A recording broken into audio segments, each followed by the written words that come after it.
Ahoy, mateys, and welcome back to my channel. Today I'll be continuing my ongoing fluidized bed project by making a ship to float in the larger fluidized sand bed that I'm working on. I made the smaller version in my previous video. There'll be a link in the description if you missed it. The end goal is a diorama inspired by Tress of the Emerald Sea by fantasy author Brandon Sanderson. I've drawn up my version of the main ship, the Crow's Song. The ship in the books is described as having 4 masts and being similar to a small galleon. I'll carve the hull from basswood, make the masts from some steel wire.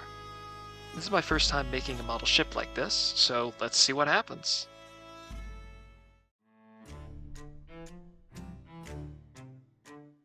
Starting with my 1/2 inch square basswood, I use carving knives and saws to shape the hull and form a keel.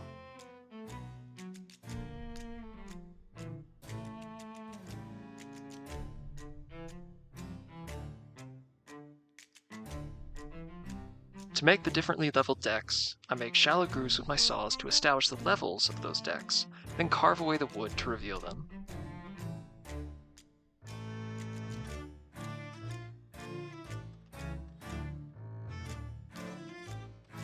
Here's where I mark the holes for the masts.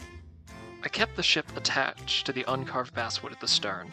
That way I can keep the holes that I'm going to be drilling for running the rigging parallel to the decks. Using my diamond files, I smooth out the facets left by my knives. I'll also use fine sandpaper to accomplish this task.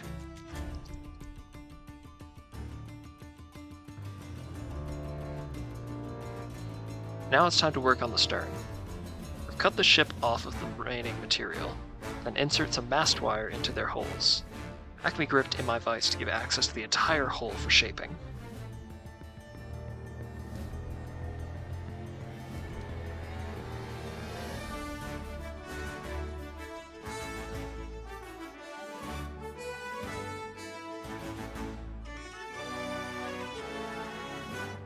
After shaping, I airbrush the hull with alternating white and black enamel paint, then hand paint a narrow metallic green stripe as an homage to the Emerald Sea of the book's title.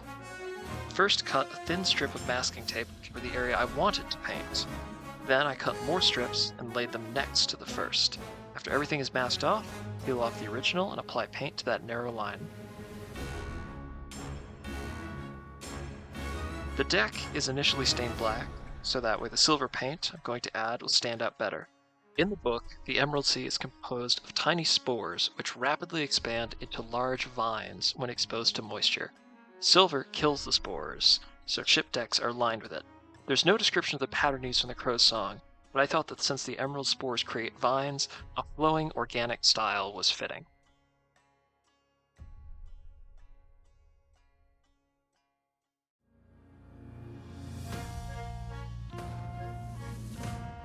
I use 1/32 and 1/64 inch wire for the masts and yards respectively. After carving a groove in a piece of wood to hold the masts in place, file a notch for each yard. Thin CA glue holds the yards in place, and a quick off-screen application of accelerator sets it instantly. After painting, the masts are ready for the rigging.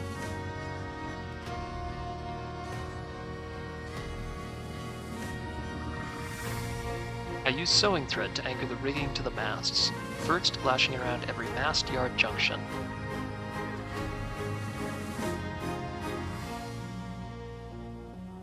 Then I take one of the ends and wind it once or twice around the mast.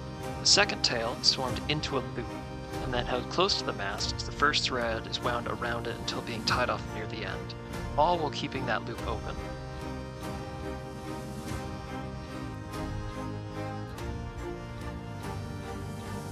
The rigging will be fed from the decks up through the loop, and then I'll pull that second tail tight to hold everything taut.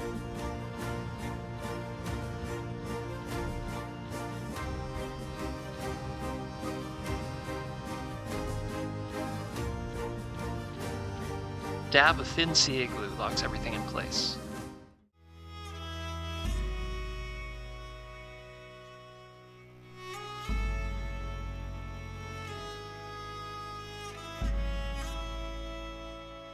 I lost most of the footage prepping the sails. The cut shapes are wetted and placed on a non-stick form.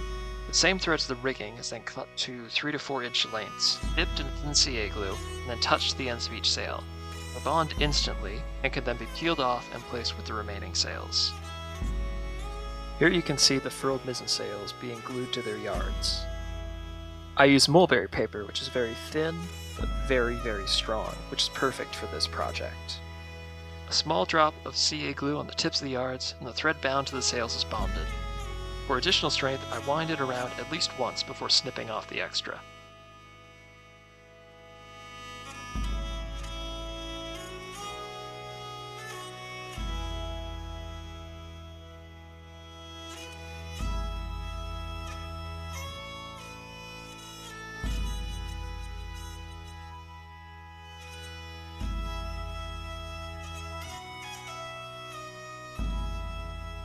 That middle sail is a bad glue bond between the thread and the paper.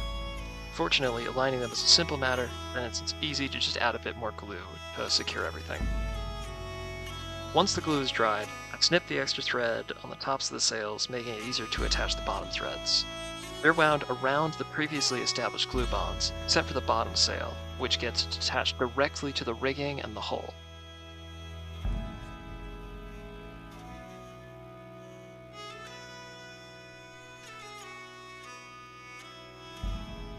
I put some 3/64 inch brass rod into my Dremel tool and shaped it with needle files.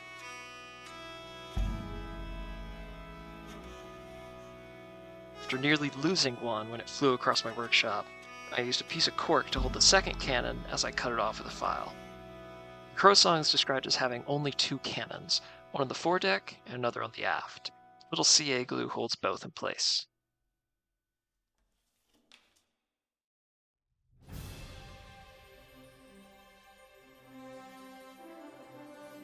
Now it's time to finish the rigging. On a real ship, the previous stage would hold the sails steady by exerting tension towards the stern. Now it's time to balance that by running threads to the bowsprit, then each mast in turn.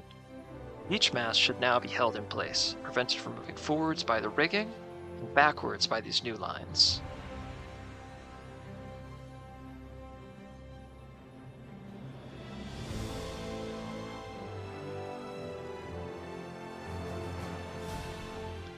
Once the mizens are complete, this ship is ready for the Emerald Sea. I am quite pleased with how this turned out. Thank you so much for watching all the way to the end. I really hope you enjoyed watching me learn to make a model ship like this. If you want to help out the channel, leave a like, let me know in the comments if there are more things you'd like to see me make, or any other suggestions that you have, and subscribe to make sure that you don't miss my next project, or the conclusion to this diorama.